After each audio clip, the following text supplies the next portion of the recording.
I'll ask if we can have Namakoka and Namakoka Mamba and Mayenga Banda and Mwape Mwansa to the stage, please. Let's give them a round of applause, ladies.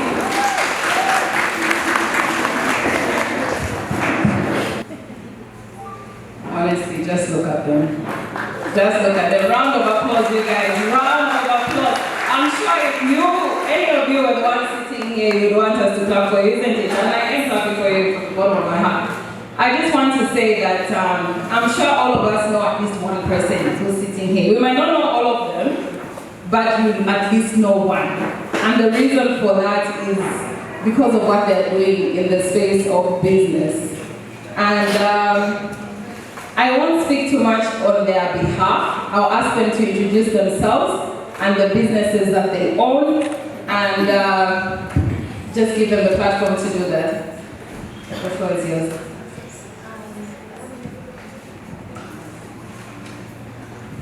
Good morning, ladies. It's so good to be here. You know, it's such an honor to actually be in this space. My name is Namakoka Muzua Mwemba, because I'm married. I have 2 children, 2 beautiful girls. I'm from Braided. We are from PI Events. Recently, we opened up an academy, a beauty academy. We decided to start selling brand new clothes, and that's the Valida that you've heard about. Yes, so even when it comes to Valida, we've still maintained the quality. Mainly even when I'm sourcing for these clothes, I look at the fabrics just to maintain the same reputation that I have maintained when it comes to Popokizo, because Popokizo is it's mainly it's an affordable fashion brand. Yes, providing ladies fashion that is affordable, that everybody can afford. And also for the past 2 years now, I ensured that most of, especially the students, of course not only students, because other people came on board, just to empower them and give them small packages that will help them start up their own businesses. Yes, so that's what Popokizo has been doing for some time now. That mini business is clocking, I think, 2 years, close to 2 years. We have had students coming to order and just helping themselves earn an income as they are in school, but we've had also people who work, they've started coming on board to also order and just start up their own businesses like that. So Popokizo is very inspiring because that doesn't just focus on me, it focuses on other people as well, especially ladies. Thank you. Thank you very much for that introduction. I was a bit conflicted about whether I should ask a blanket question and then go from speaker to speaker, but I think for the sake of concentration on one business, let me go from speaker, finish to the next speaker. Is that okay? All right. We'll start with Namakoka. I just want to say that I met Namakoka so many years ago. She really has my heart. When she was doing BI events as a full-time project, I don't know about now, I was looking for someone who could help me with a very small function at a very affordable price. I didn't have money, and she was so kind. And she came through, and I said, "Oh, what about this? I can't afford you, cheaper option." And she just helped me. And from that time, every time I think about her, I just say a little prayer and say, "Thank you, Lord." I'm so grateful. So I'm very interested in knowing, first of all, how she moved from BI events to Braided, and just to say thank you for everything that you did many years ago, and I know that you do for people even today. So tell us a bit about your current business, how it started, and just the thoughts behind it, how it came to be. So the first one was braided actually. Beauty for me was a passion that I had. Now, each time people talk about passion, they also talk about talent. They think just because you are passionate about something means you have to actually do it. Till today, most people don't believe I can't braid. I've always been passionate about braids. And I remember, it's just now when we have so many salons that actually just, you walk in and do braids. Before that, we had salons where they'll braid you here. Somebody for weave comes, they stop, they braid you there. Yeah. And then, I'm a braids person. Yes. So, and I learned this thing a long time ago. Each time you are looking for a service to provide, look for a problem and then look for a solution. I knew there were people like me that just wanted to do braids. People that did like the weaves and all. In my life, this is my second installation, only because Dango kept on, So I was 23 when I started. So if you all know Esther's hair salon, when she used to be in the market, there was that little store outside, the small shop. So before I started the salon, I would go in Kamwala, order those stuff, nail polish at wholesale prices, and then come and sell to her clients. At that point, I was still in school. Yes, so I would sell, especially during the weekend. And then I noticed they used to turn back a lot of people who do braids. No, we don't do braids. And they'll say, Peter Idanta, we do. You see? And it's understandable because her line of business is very different. Yes. So I knew we have a problem somewhere.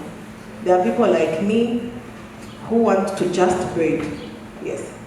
So that's how I found two girls. And I said, for now, we will do house calls. Yes. So we started doing house calls, and they'll report to me, they'll come. So every time I'll leave Zikas, I'll find them home or meet them in town. I'll make appointments with people, get them on a taxi, they go and plat, come back, just like that. And then they told me, Auntie, we only work for a year because we have to go back to school. Yes, our parents are in Luansha, blah, blah, blah, blah, blah. So this one day, I come back home, then we were in Bonaventure. And I asked my nanny, I said, did these girls come today? And they said, no, Auntie Siwanabueni. So I said, what happened? But my Lord, they were telling him we're working because we're raising money. And he gave them that money. So my husband actually gave those girls and they left for lunch. So now I said, you know what, I need somewhere station, like I need a little shop. So I went to Kabwata Market, found a small store. It was not the most comfortable place, it was so near a bar, but I knew where I wanted to be. I'm not yet there, but I'm still working on it. So I started with, those who've been to braid it, you've seen the purple chair that I refuse people to sit on. That was my first chair. And I always tell people, start from somewhere. Yes. So I started from there with one girl, and now we have over 40 girls. But during that process, there's only so much that you can make from a certain business, especially businesses like ours where you need to be present. I can tell you that if you walk in the salon right now, you will know I'm not there. That's how our industry is, unfortunately. Yes. So I know so many people ask me, why haven't you opened a branch in the Copper Belt? If you want to maintain a certain level of work in the salon industry, you have to be there. Yes. So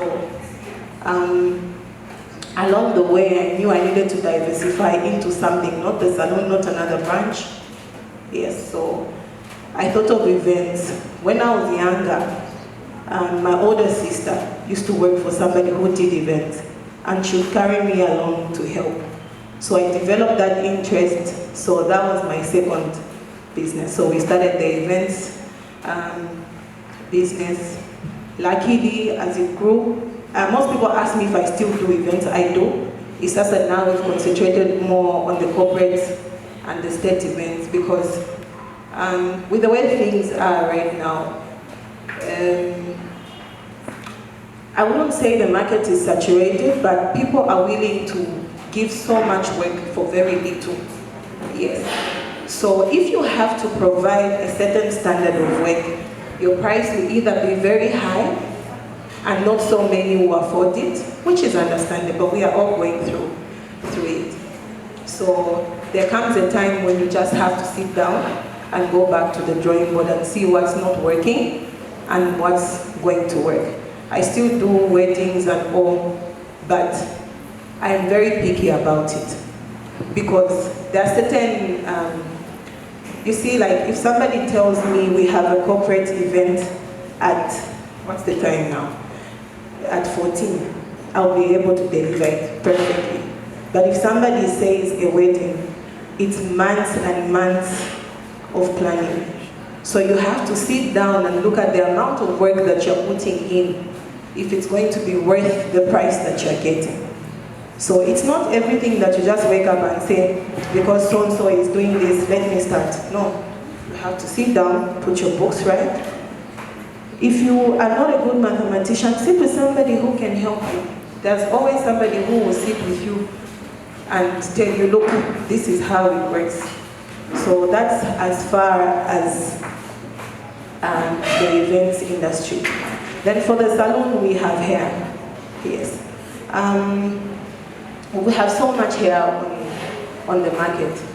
So what we have done is we needed to differentiate our hair. Yes, it's Spanish girl, but you should be able to say that Spanish girl is from Braided. Even if we're not the ones making it, we must customize it. We must customize our colors. That way you protect your market. Just don't wake up, go to the same store. Nowadays the world has changed. You're able to go to the supplier and say, okay, instead of this here, can you just add white here? So that if all the other shops have blue, you're the only one who has white. So that way you're protecting your market. Yes, so we have partnered with both local and international, and mostly the Chinese guys, to manufacture hair. We maybe find this type of girl, just alter it a bit, change the color, change the length, according to the kind of clients that we have. Yes, so that we are able to just keep our little share of what we have. Yes, and we have branched into so many other things, which I always encourage people. Like we always say, don't put all your eggs in one basket. Things are hard now. No one is going to come and lie to you. Things are tough. So if you can make kawan kwacho, at the end of the day, you have a 5 kwacha. Yeah. So that's how far we are. I always share to my friends to say, if you come in my head and see the plans that I have, I think you question my sanity. We are still working and we are just believing in God for that breakthrough.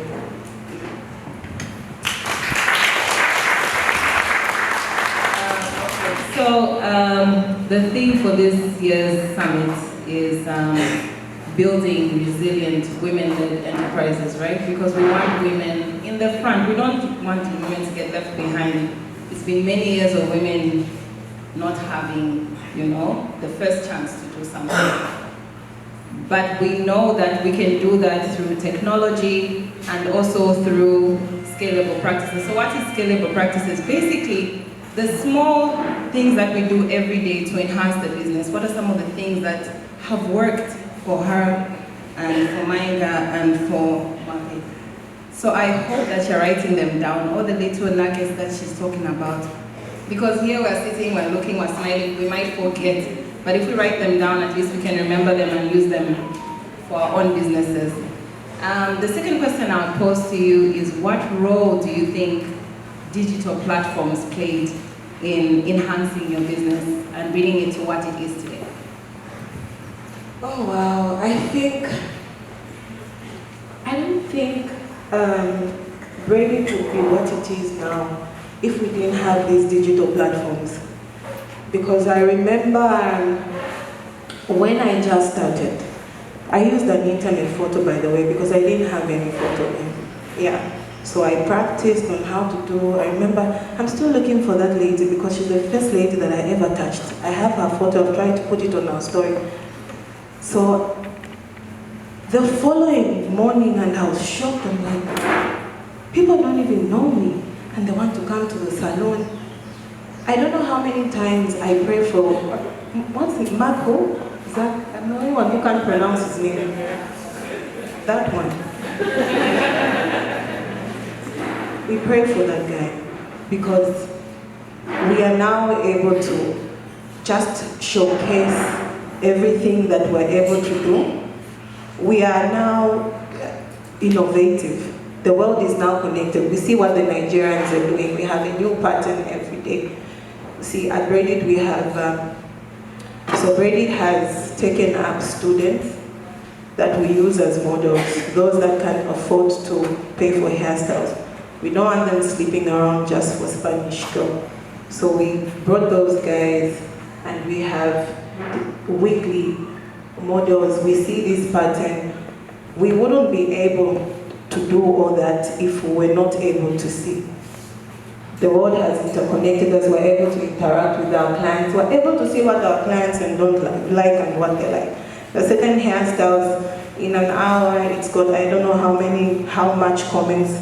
Yeah, I know people are always screaming at me for prices, but one of the reasons we leave those how much is so commented on Shiny, so commented on Shiny, and you're also able to see it. Yes.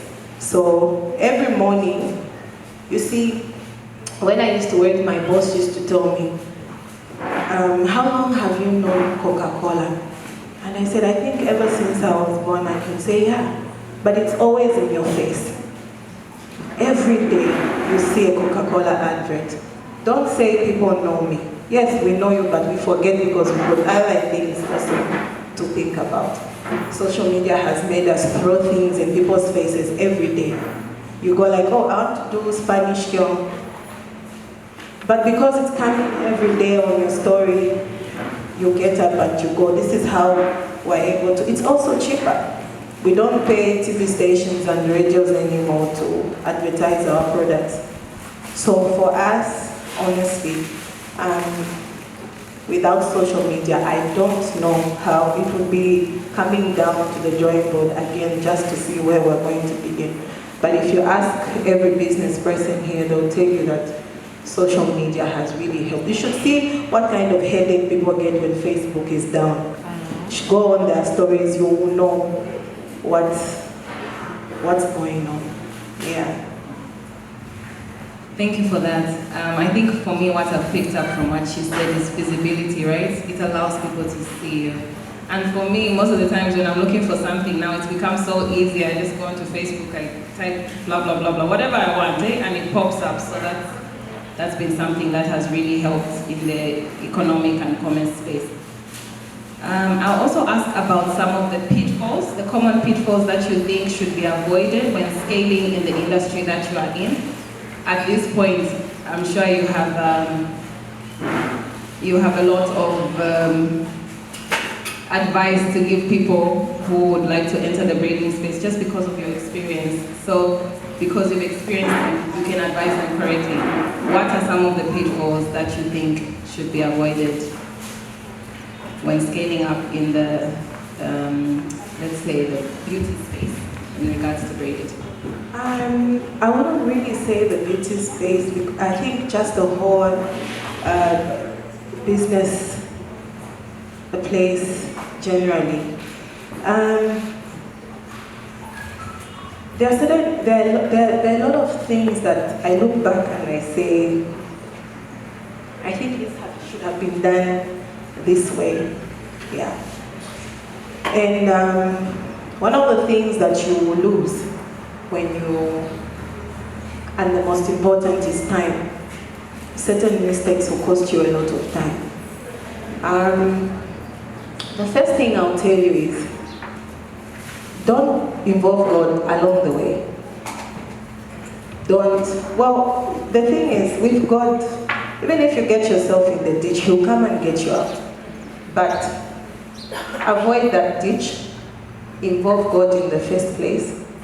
There are certain things that I look back and I say, if I had started with God, I wouldn't have made this huge loss. And I always tell people that business is very spiritual. It starts with your employees, your partners, the kind of person you're partnering with, even just clients. Yes. So involve God before you make a business decision. Even when you start thinking about it, just sit back, pray about it, and just ask God to direct you. Don't get into the mess. And then now, yes, God is going to always come and save you. But you will save yourself a lot of time, headache, heartbreak, if you involve God in the first place. And then now, you move on from there. There will always be challenges, by the way. Even if you're a very prayerful person, there will always be challenges. The second thing I always ask people to avoid, don't be too big for yourself. Don't be too big for anything, and don't be too big for anybody. One thing, I saw somebody, one of my friends, post something, I think 2 weeks or 3 weeks ago, saying, if you're mean, don't open a business. And I laughed about it, because it's the norm now. When we make whatever we think we're making, everything about us changes. The way we interact with people, the way we talk to people, the way we talk to clients, just changes, because now I'm driving this car, now I have my own house. Look, even if you have a mansion, you need soap to clean that house. You need that little money that you think that the client is bringing. You need to get off your high horse and just calm down. And just, you see, some of the things that I have learned have come from the most unexpected people. I always tell people there was a reason God took me in the market. I needed to meet certain people, I needed to meet a certain lifestyle for me to understand how people work in all areas. The ones that we consider low and the ones that we consider high, if there's such a thing. Some of the things that have made Bredick be where it is are people that just clean the market. They'll tell you, auntie, do this. So humble yourself and be nice to everybody. You will be amazed the things that you will learn and how life will be easy for you. You don't lose anything. So each time you come out as a person who knows everything and you're too there, even people who have information will just keep quiet because you are there. What would they teach you? You've already told them that you know everything. You can partner with anybody, you can collaborate with anybody, even those that are just starting. They will teach you something. I have this makeup trick that I learned from one of my students. Yes, and she's the one that told me about it. So each time you come off as somebody. This is why even when I'm employing people, I always tell them, whatever you think you know, leave it at the gate. Because you will never know. Even if we teach you, you keep on telling yourself in an easy way. If you want to be a person who have vast knowledge, just be a fool. Pretend you don't know anything, and people will teach you a lot of things. Yeah. Thank you so much, Namakoka. A round of applause, please. In the interest of time, I'll have to revert to my original idea, ladies. Sorry. So what we're going to do is that we're going to ask the same question to both our speakers. I know we should be having a tea break right about now, so I'll try to rush. At the end of my questioning, I'll ask only 3 ladies to ask 1 question each, right? So 1 question for Namakoka, 1 for Mike, and 1 for Mwape. So let me move on to my next 2 speakers. So please tell us about your business, how it started, the thought process, starting from Micah and then Mwape. Micah, please. Thank you so much. So how did Musimbi start? I think in my introduction I said Musimbi was a love project. So I think some of you that may just know me, I've been in full-time employment since Musimbi started. I just transitioned to a full-time business person a year ago. So I was privileged to work for the United Nations for the past 15 years.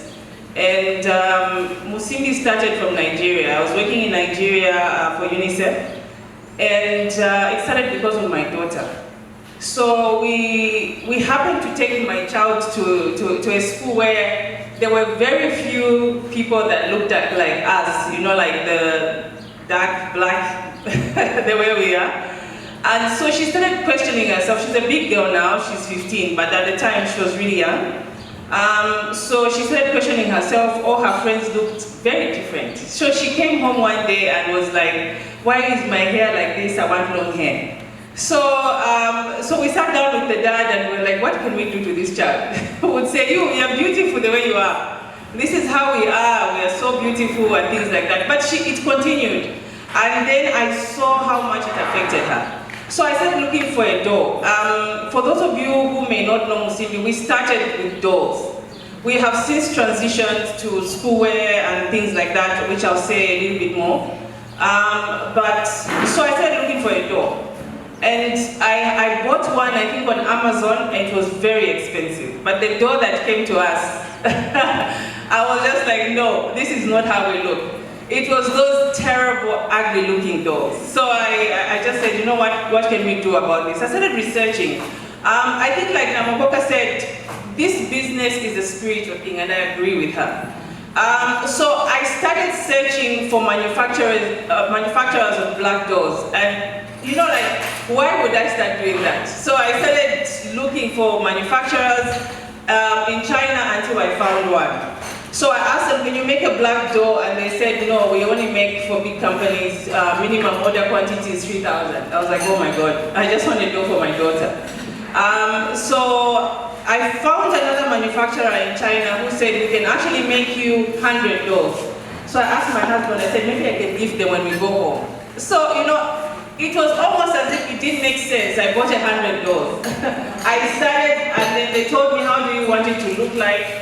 I sent a picture of my daughter, her name is Lindiwe, and one of our dolls is actually Lindiwe. And we started back and forth over a period of 3 months, and when that doll came, I was mesmerized. It was so beautiful, it looked like my daughter. I was like, wow. So I got 100 dolls, and my daughter was excited, though it took a bit of mindset, you know, change. And so when we came home, I gifted the dolls. And what told me that this could be a business is when the parents, like my friends, my sisters, were like, wow, we want one. So I was like, oh, I might as well sell them. So that's how really Musimbi was born.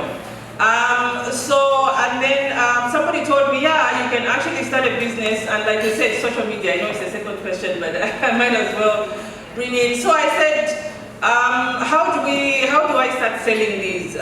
So somebody said, open a Facebook page. In fact, I think that was my husband. Open a Facebook page. I said, Facebook?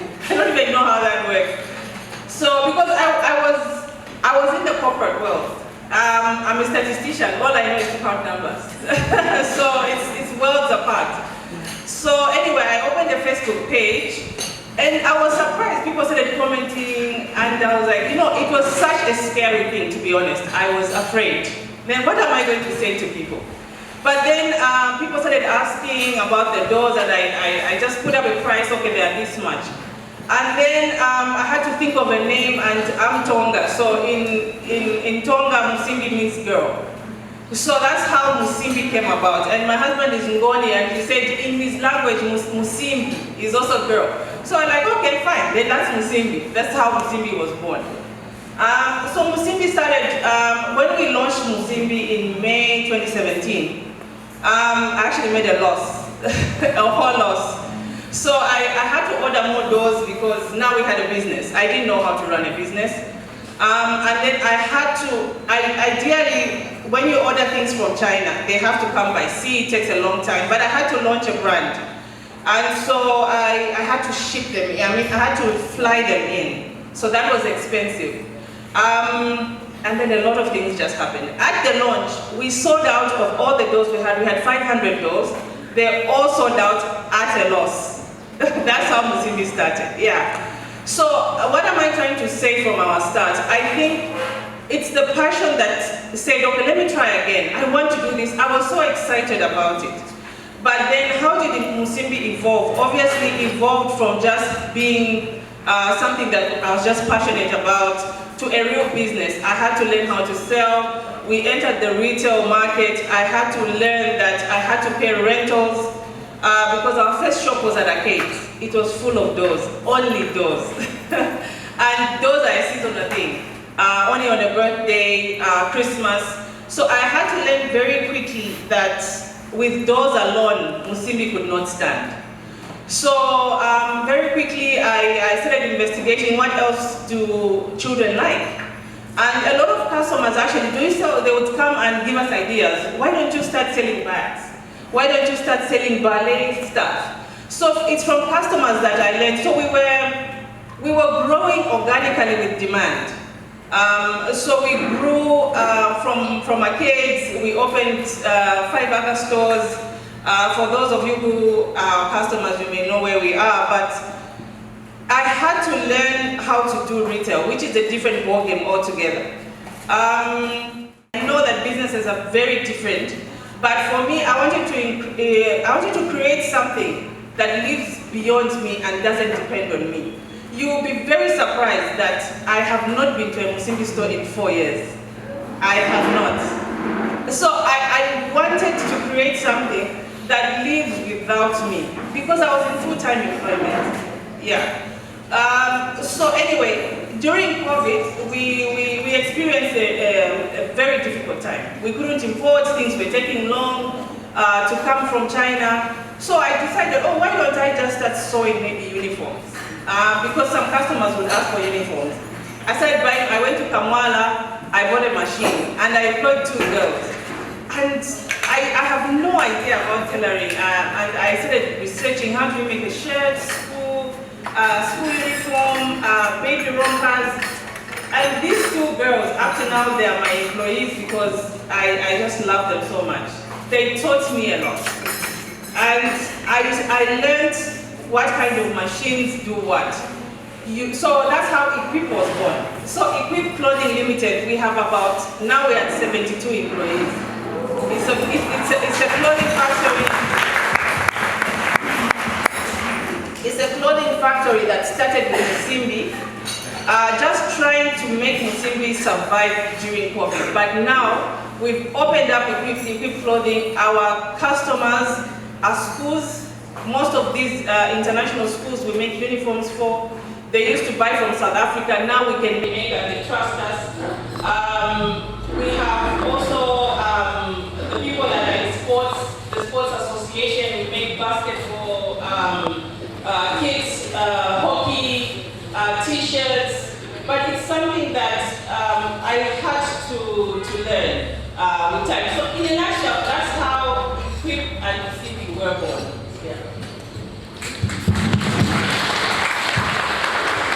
I just want to play a little game of show of hands.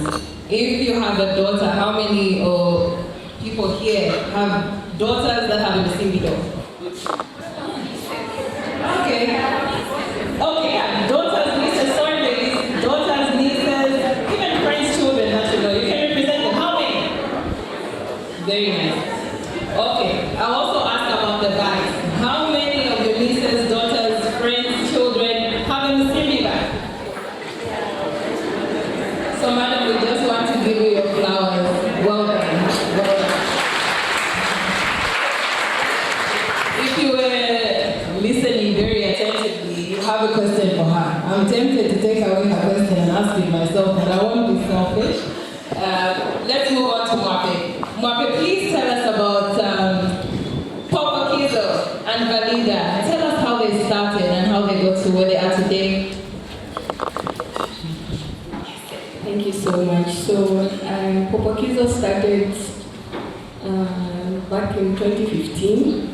So I was just someone working at my brother's shop, Ridgeway campus there. So whenever students would come to buy, they would admire what I was wearing. So every time they would ask me, I love your dress, why did you buy it?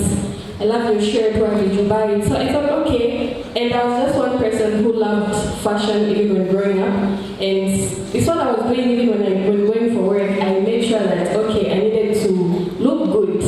Yes, so people could ask me, where did you buy this dress? I love your shirts and the like. And I was like, okay, it's time to change from passion to now monetizing the passion. And that's what I did. So I would go to town when my brother gives me money.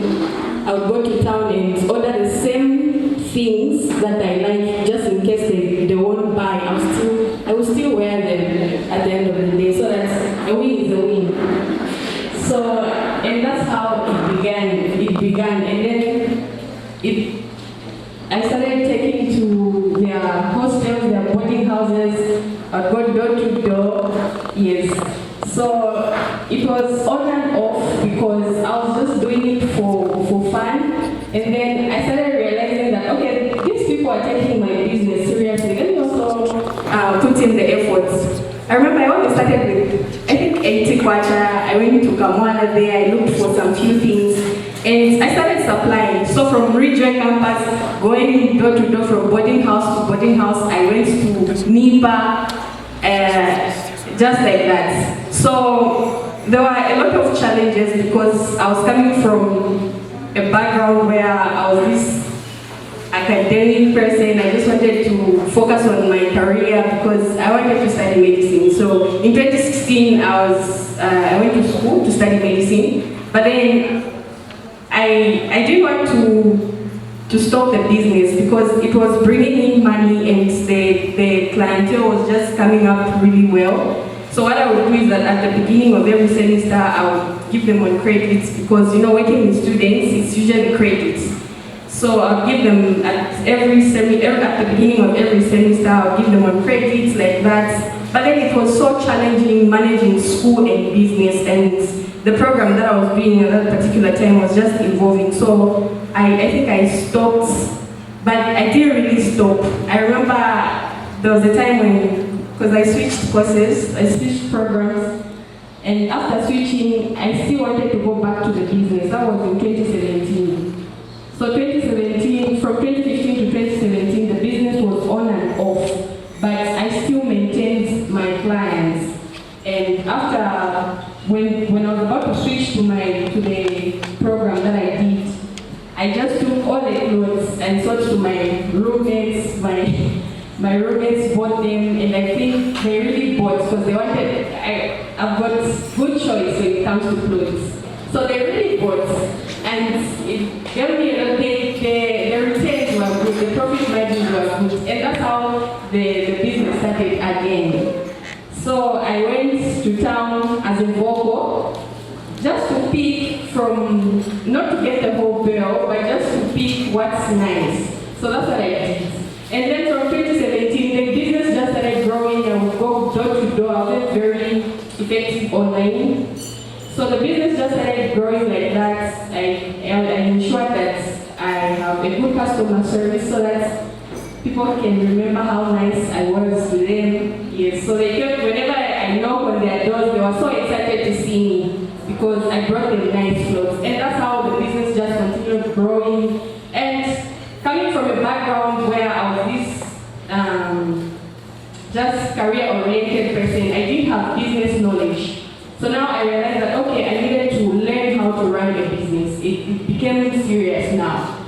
So what I did was, I call it the University of YouTube, just to research on how to run a business, how to market a business, how to retain clients, and all these things. I started reading books, because I needed to become also financially literate. So I started reading that, those books really helped me. And if I didn't have enough time to just read the whole book, I would go for a summary on YouTube so that I grasp the concept real quick.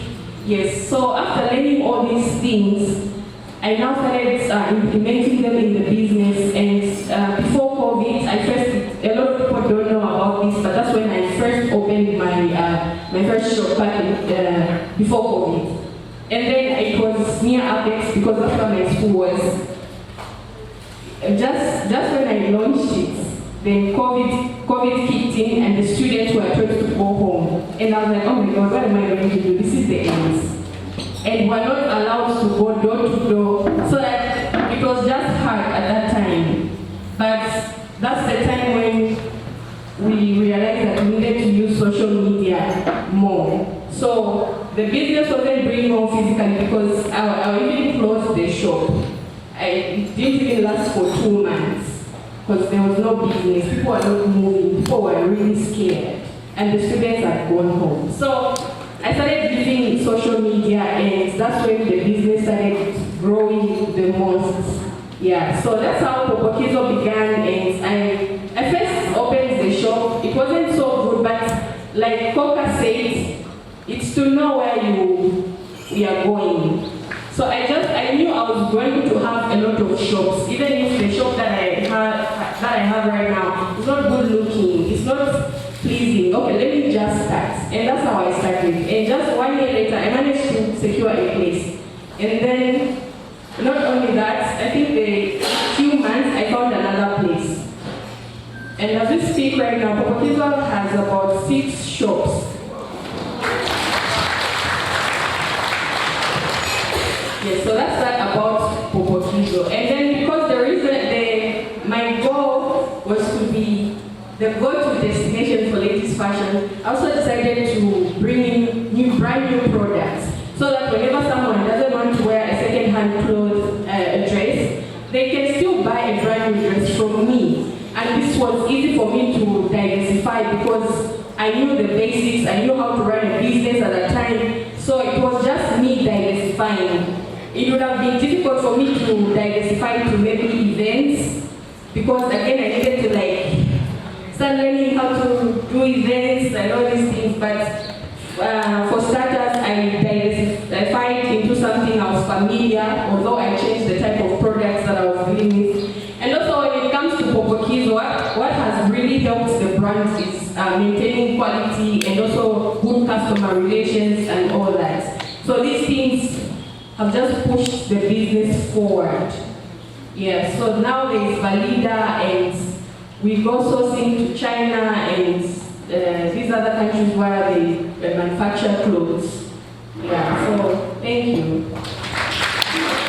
Before we move on, first of all, I'd like to say, please plug me because your outfit is bomb. And even just when anyone looks at you, we can tell that honestly you lead with fashion and it's amazing. I mean, all you guys, honestly, she looks amazing. Another thing I want to say is resilience, hey? Going from door to door to sell clothes, honestly, well done, well done. With a big bag actually. Big bag. I wish I could project it. It was so heavy. I remember one time I even got sick and I think I was 24 and I was like, no, I need a car. I don't know how I'm going to save for this car, but I need a car. So at least I managed to secure a car at that age, and that's how things were made easier. Well done, well done. I know you said that social media didn't play a very big part in your business in the beginning. Tell me at what point social media became relevant to Popokizo. I know you from social media, so please just tell us a little bit about when it became important to your business. Thank you for your question, because after COVID, that's when I took it seriously and it just gave me a great reach. You find that I'm here trading in Lusaka, but people in Mongu know about Popokizo. I'm not physically there, but people in Mongu will know that, okay, there is Popokizo in Lusaka, and they just don't know about Popokizo. They are also buying all the way from Mongu, all the way from Mansa. I remember there was a time when I was going to Tanzania because generally I stick to premium bills. And we're at the checkpoint, and so these immigration officers were checking our passports, and then I just heard someone call my name, Popokizo, how are you? I was like, oh, okay. Another lady also shouted my name, oh, Popokizo, and I don't really know these people, but look at what social media has done. It will just give you an opportunity to reach a lot of people out there, a lot. And not just that, it also gave me a good, what I would say, good customer engagement. Like I talk to my customers on these social media platforms, you find that I'm always talking to them, and from when you're talking to them, they'll be telling you what they want. They'll be telling you, okay, you should get dresses, yeah, I want this, I want that. So from there, you're able to not just the engagement, but also to know what to get for them. And also just to show you their interests and dislikes. And nowadays, you might order suits, gray suits, and you want the lawyers to buy them. You can just do the settings online, and the demographics will take, all those demographics will definitely go to the specific people that you want. And you find that you sell those gray suits. But it can be very difficult when you just display them in the shops. You might not just know how many lawyers will pass in. But social media, you can just do the settings, and you'll be able to have a great reach. So it gives me an opportunity to just interact with the clients, which I can't do physically at the shop. You know, sometimes some clients will just walk in and buy, they walk out. And also, I think marketing, when it comes to marketing, digital platforms have just made things easier. Because it's so costly to put up a billboard. But with social media, there are categories. There's $5, there's $10, which is good for any startup or someone who's just starting. They can be going for a $5 plan or a $10 plan like that. So, and also just the world is changing.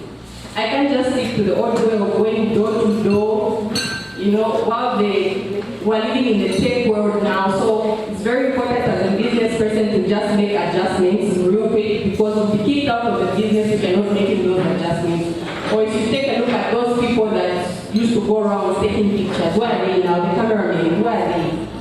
Or the people that used to fix radios and TVs, where are they? We don't see them. But imagine if they were online. They had an online presence. Would have been able to tell, okay, there's this and this that's going on.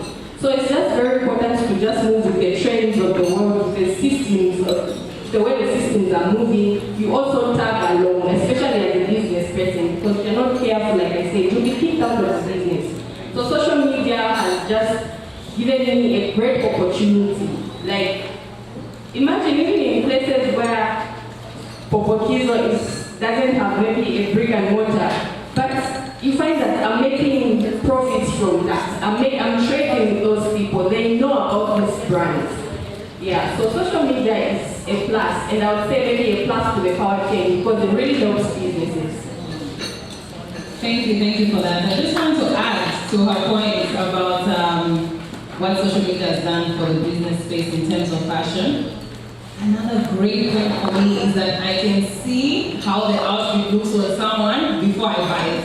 I think that was the greatest challenge that we had, and I can imagine when you're going around door to door, you have to convince them, right? First of all, there's the issue of different bodies were so different, right? So now you do like this, you say, no, you don't look at women. But now you have models, and I really appreciate the pages that model on more than one body type, right? Because you can see how it looks on this body type and this body type, so I would imagine that will be beneficial for you.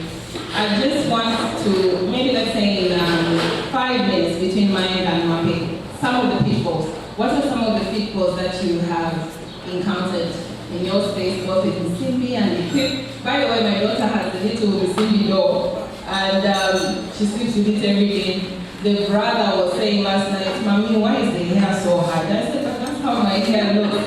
So, tell us about some of the pitfalls you faced in your business, something that you would caution someone who wants to enter the space that you're in, both mine and Mape. Just a minute, thank you. Okay, so I think for me, my biggest pitfall was scaling up before having robust systems and depending on staff or individuals to take the business forward. Ladies, if you want to take your business to scale, the only thing I know from my experience that takes a business to scale is systems and processes. So I learned the hard way, whether you employ the best people, one day they will let you down. So what I learned from both Musimbi and Equip, and that's the reason why I told you that with Musimbi I haven't been there for 4 years, is because I learned how to do systems. I learned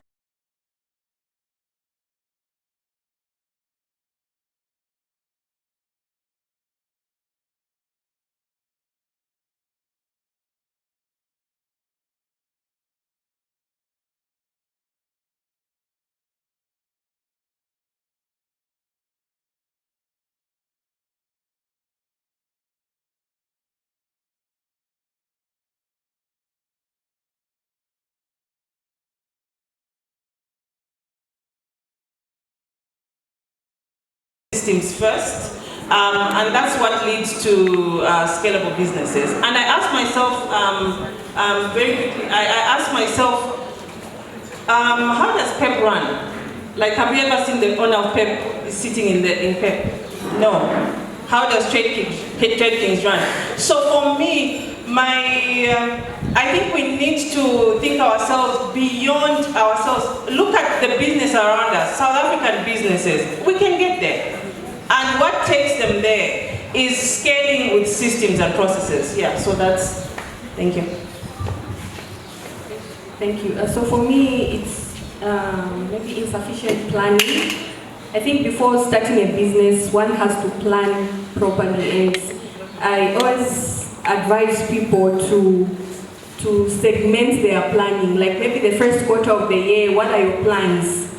And you can have maybe the plan for a year. Because if you don't plan, you find that whoever comes, whichever idea, you run with it. But if you have something guiding you, you will be stable, you'll be on track, and you'll be accountable to something. So lack of planning, insufficient planning, and also inadequate financial management. If you don't manage your finances properly, you find that you can be a business, because you know business is not just it's not just about making profits. A business can be making profits, but it can still close maybe after a few months. What holds the business together is a strong cash flow. So you need to manage the cash flows, all those things. The cash flow must be intact, because a business is able to run even when it's not making a profit, as long as it's got a stable cash flow. The cash flow can help your business in times where you're not even making profits. Find that the business is running for maybe 3 months straight without profits, but because you have a stable cash flow, the business is running. Yes, so I think that, and also like Mainga said, just standardizing the processes so that whoever comes in your company, they should just fit in the processes that you've put, and also so that you just don't lose the work culture, because work culture is very, very important. Yes, I think these are just some of the pitfalls to avoid. Yeah, thank you so much. Ladies, please, a round of applause. We've come to the end of the session, but I will give chance for us to ask questions. Who has a question for Coca? Okay, we have 2. We'll take 2. Okay, so we have a hand here, and then we'll take the one on the other table. There. The next one. Thank you. Please, you can tell us your name and your question, please. My name is Sophia Maplanga. I am a very big fan, Coca. You know I'm always at your salon, so I really admire how far you've come. I think I know how hard your trade is, the whole hair. And to be honest, the beauty industry is not as easy as it looks. I've always wondered in terms of financing, is that something that you've grown? Meaning maybe you saved, you put away as the business was going, or you did your financing maybe through lending, through the expansion of your business? How did you continue to finance as you were growing? Thank you. Would like to hear the other question, then she can answer them one after the other, please. Good morning. Mm-hmm. I just wanted to find out. Your name, please, madam. Oh, sorry. My name is Kafula. Yes, so I wanted to find out. I learned about Popokizo through social media. So I just wanted to know how, do you use social media as a tool to boost your business? Because I'm not tech savvy. I've been in the business industry for about 5 years now. But then, if I'm able to run the page, I'm not able to run the page on my own. So I wanted to find out, how do you do that? Because I learned about you through social media. On my own, I'm lazy. I'm not tech savvy, so I needed to find out and get a few tips of how to do that to grow my brand.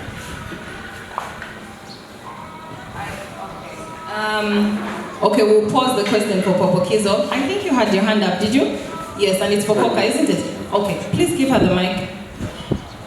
Please give us your name and your question. Sometimes some of these connections, we feel like they can be far-fetched. So if you are able to share how you went about finding those connections, that would be great. Thank you. Thank you very much. So now, Coca, we'll only take 2 questions, unfortunately. There was supposed to be 1, so this is just 1. So the first question about financing, how did that happen? And the second one about connection to suppliers, in this case, the channels.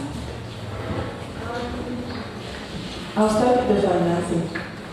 First of all, good to see you. It's so nice to see so many of my clients in this place. I feel blessed, honestly, and in our hair. When it comes to the financing, I'm one of those people, and my bank has helped me for this.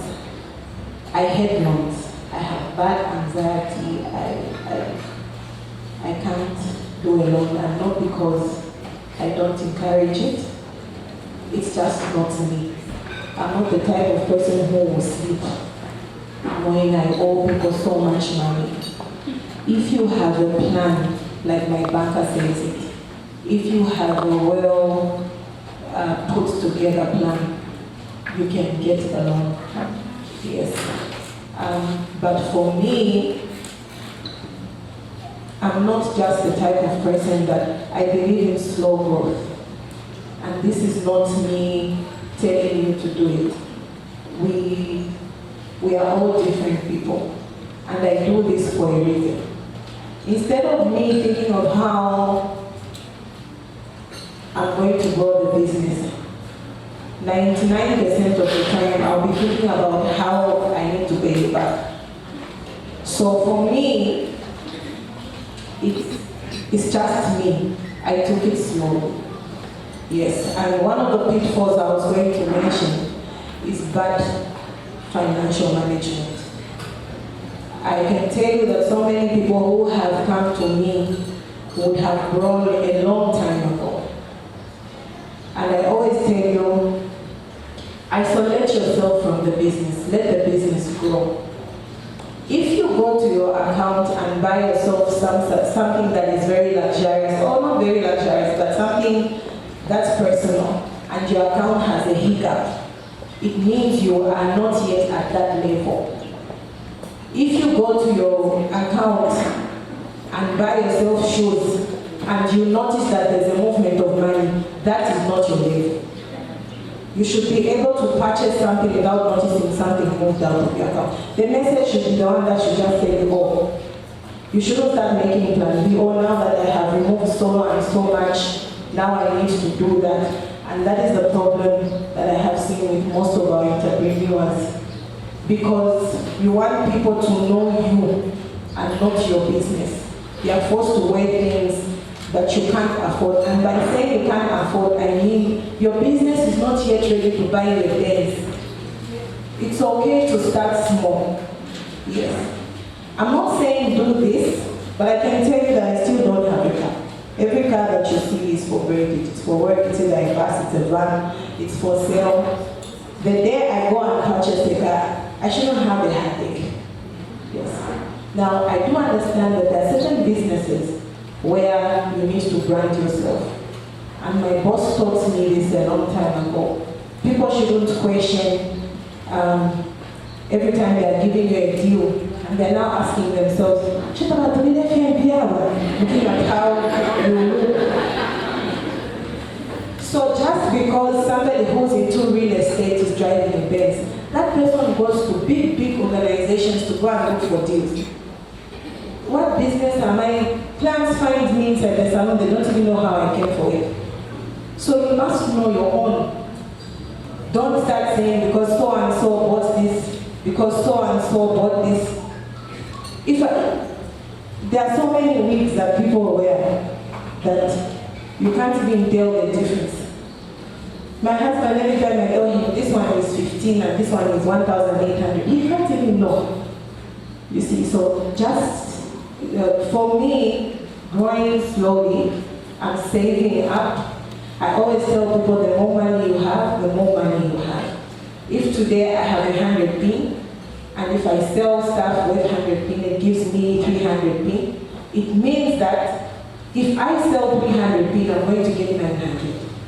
But if I had eaten 50 pin from that 100, it means I'm back at 150, and now I'm going to 450. So for me, I have believed in slow growth and also diversification. There's only so much that you can sell. If you sell, like she said, with the Muslim doors, if no matter how much capital she has, she can only sell a certain number. So where am I going to put this money? And that's what I was talking about when I said throwing in some money in some other stuff. We have income that are just passive, rentals, bonds, whatever. Because no matter how much hair I have, I can't sell. Like right now, this is a dry period. You know, we all had school fees twice. And I hear so many people complaining, but it's been a slow period, January, February, and things will pick up eventually. Yeah. So for me, that's how I started. If you have a well-calculated plan, of course, get advice, and then you can get your loan. I don't advise people to get loans if they are just starting. I always advise people to get loans when now you know your business. But no matter what, if I get this, it's going to move. But I know the banker will tell you something else, but I'm telling you from my experience.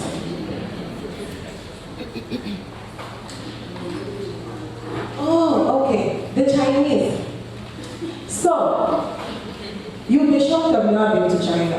I don't even know how it looks. But I think everything in the house, in the salon, comes from there.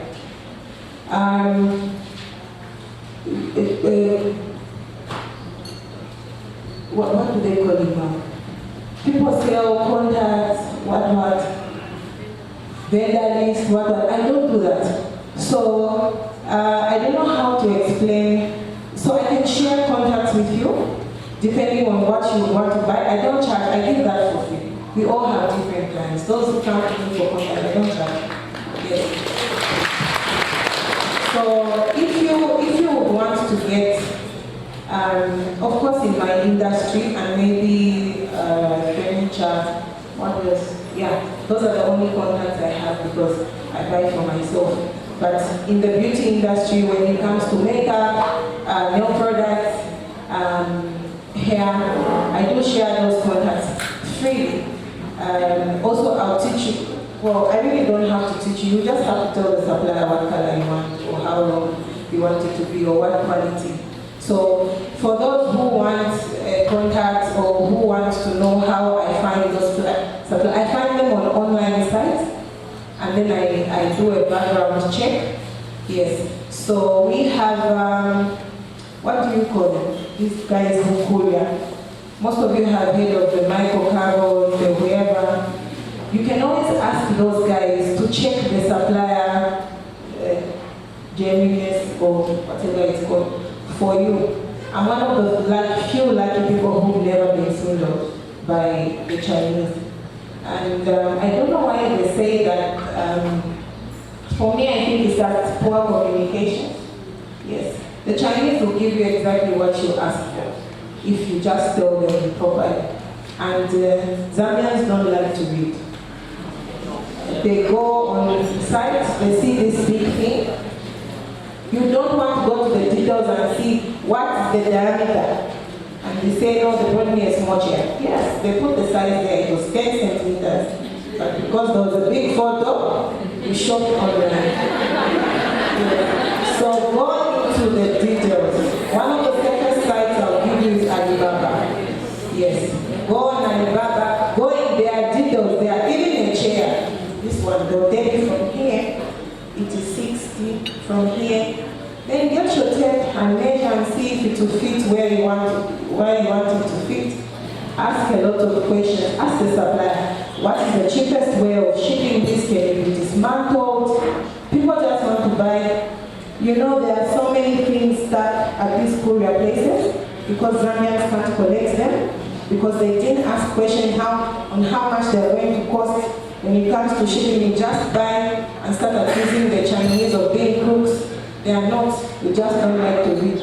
Just check all those things and then buy through the site. If you're going to do Alibaba, always tell them you will pay through the site. They'll tell you, no, send me your WhatsApp. You can chat through WhatsApp and let the transaction happen online. That way, if there's a default or anything, Alibaba will always refund you. Yes, I've gotten refunds. I don't know. And as you buy from the site, they elevate you to become like a platinum or whatever. I think now I'm at Enterprise. I used to be bronze, silver. I'm now there. I get discounts. I get refunds almost immediately. So yeah, if you want to get contacts for the ones I have, I can share them with you. Thank you very much. I'm sure you can connect after this. Anyone with a question for Maida? The first one was the hand here. I think the second one was the lady there. Unfortunately, my ladies, you have to ask her after we're done. I'm so sorry. So, can we have a mic? Okay, all right. We can ask and then we'll have a mic. Okay. Your name, please. Please stand. Your dress is beautiful. Your question. My question is on the level of attrition. When you started in the beginning, you said you have 2 workers, and now you have over 40. What measures have you put in place to maintain the workforce? Can I get switch on the microphone? Switch it off.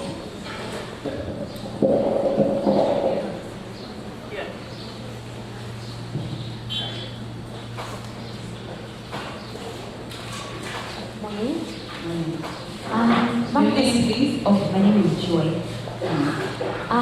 I was excited when I listened to you speak about systems and how you used it to scale your businesses, because I've been reading a certain book where I was reading about it for the very first time and I found that very intriguing. And there was certain steps on how, suggestions on how that could be done, which I felt were not so practical. So I'd like to hear from you, seeing that you did identify it as a challenge and that's something that you've overcome. What method did you go about in devising your systems and processes for your business? And then at what point do you determine that it's safe for you to step away and just let the businesses run? Maida, before you answer that question, we have a housekeeping announcement. Thank you, Joy. You may take a seat. Thank you so much. Okay, so the first question on attrition and the workforce. So we actually grew gradually. I think your question is mostly how have we also maintained the ones that we started with. You won't believe it, a lot of the ones that we started with we still have over the years. So how we've done it is with time you give them incentives. You also make them leaders of others. I think this is what we've done with Musimbi as well as Equip. Equip is where we have most of the workforce because it's labor intensive. They are tailors. So they are about 72 now. So with that, the tailors that we started with are now supervisors. So you got that incentive. What we've also done with Equip is some of them we've given them housing, what I've learned about workforce is it's your biggest asset. Yeah, next to systems, it's your biggest asset. So you need to learn how to keep them. You do things like advances, you give them advances to keep them, because they are also human beings. So those incentives for me, I think are really, really helpful. So you see your best stuff. You need to recognize these are some of my movers and shakers. I need to keep them well. So those are the ones, like maybe we've given, for example, housing on the equip side, but everybody knows that when I'm in a bad place, I can get an advance from the office. Also on the equip side, where there's a lot of workforce, is you give things like, this is low education stuff because of the nature of the job. You give them food, like for example, we give them food, lunchtime. We've even reached an extent whereby at first we never used to provide food, but now on a day that we don't provide food, the number of complaints we get is amazing. So I think to answer your question is you incentivize to keep the best stuff that you have. Yeah. Okay, so the second question was on systems and how have we done it.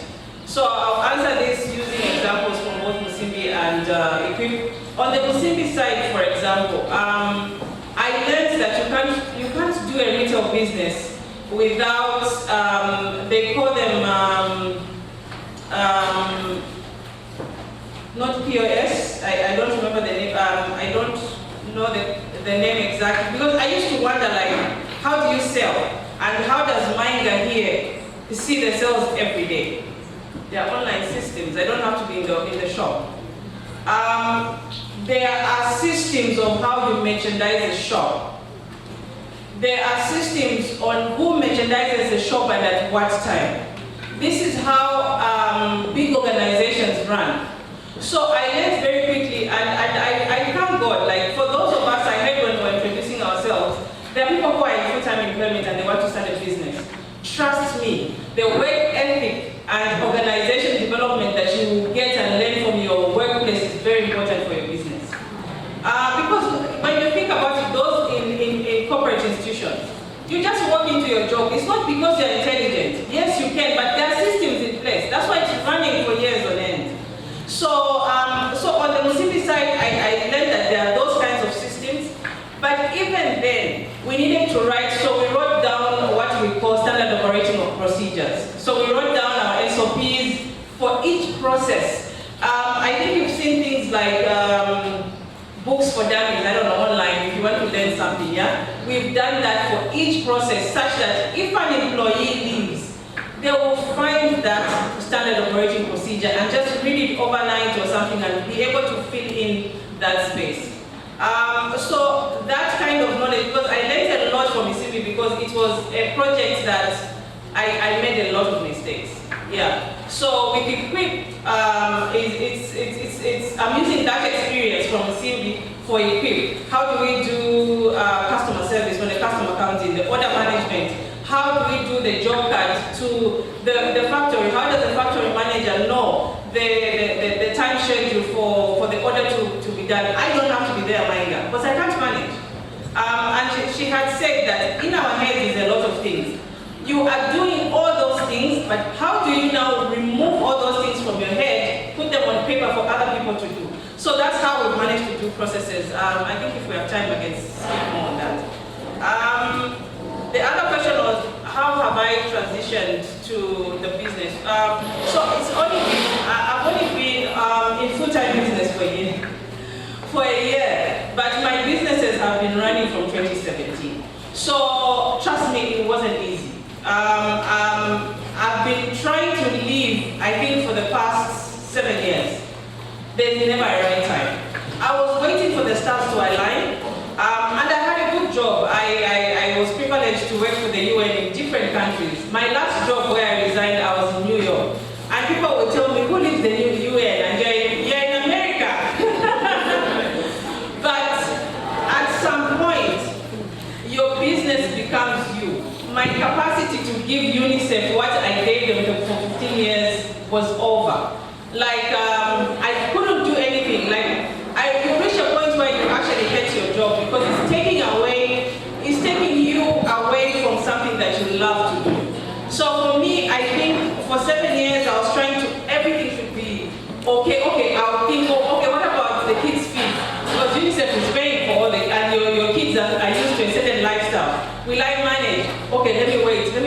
bonds. Let me build the house, I have tenants. But the honest truth is there's never a right time. It never aligns. That's what I learned. So you need to keep your, but for your sanity, you need, some people they can just take risks like that and because they're just like that. But I think for sanity, have some stability. Have stability. I think the reason I've been able to completely move is because I've seen, okay, fine, Musimbi has reached a point where it can pay me and I can survive. Equip has reached a point where it can pay me and my children can live the same lifestyle that they lived when both my husband and I are in full-time employment on our businesses. We stopped at the same time. So, yeah, have some stability. For example, have a place of your own so that you don't completely go mad. Because I can tell you that with business, it's up and down. I think she mentioned it.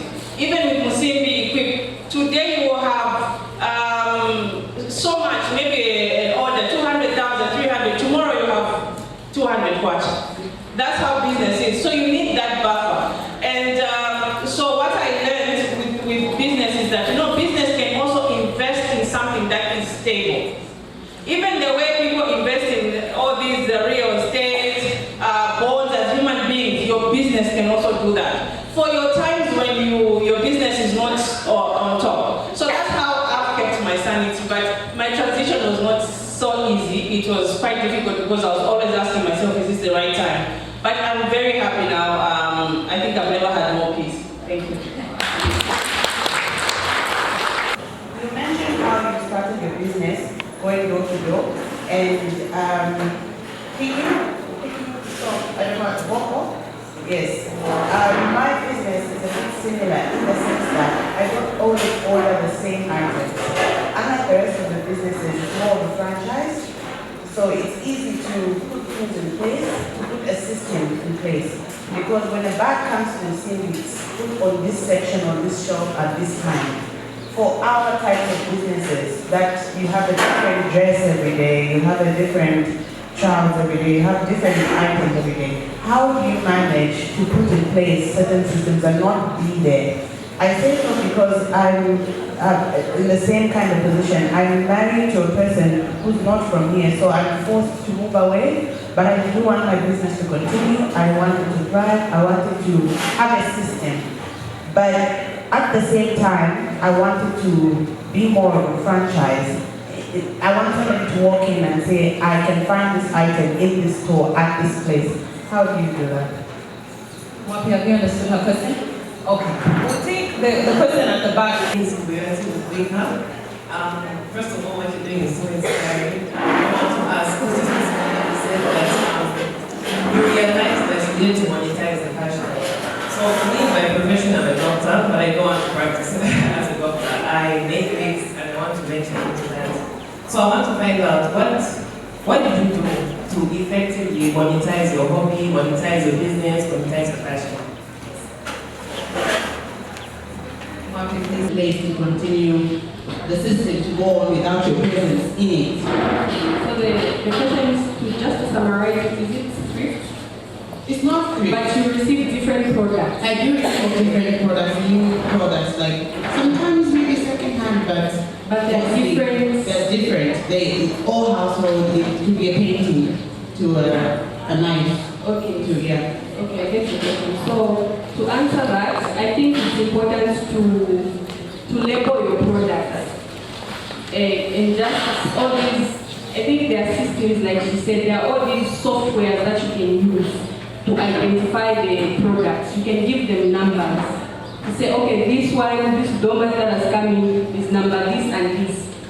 And then you just put it in your system so that what you have is the format of what's in your shop. You don't really have the picture on your laptop, but you have those numbers that are showing you that, okay, you have this dress, the color is pink. So you code them, you label them. The same way sometimes when you receive a brand new dress, it's got numbers. So that those numbers are to identify that item. So even you, when you want to make a franchise and you want to maintain the same standards, you need to be doing the same. You start putting codes on your product. That's the only way you can identify. For me, like you mentioned, the items on the thrift side of my business, they're all different. But how do I recognize them? I'm not in all these 6 stores at the same time. So how do I recognize them? It's all these systems. You put codes, and then whenever they sell them, you indicate the codes. So when I'm checking in my book or in my on my laptop, I'll be able to see that, okay, this thing is out of the shop now. Okay. Have I answered the question? Okay, thank you.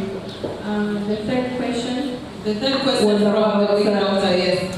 How to monetize the passion, right? Yes. So do you want to monetize the medical side of it? Or you sell wigs? You really love selling wigs, or do you really love wigs?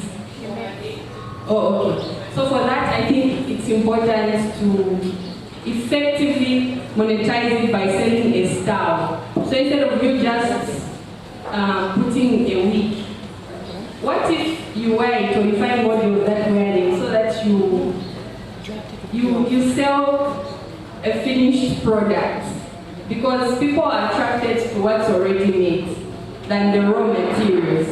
So I think there are a lot of things that can help you, like maybe selling the style, and also just giving ideas on how you can maintain the wig, how someone can maintain the wig, what type of hair. You also, because sometimes, I don't really know which one is double drawn, which one is single drawn, but maybe if you, in your marketing, you take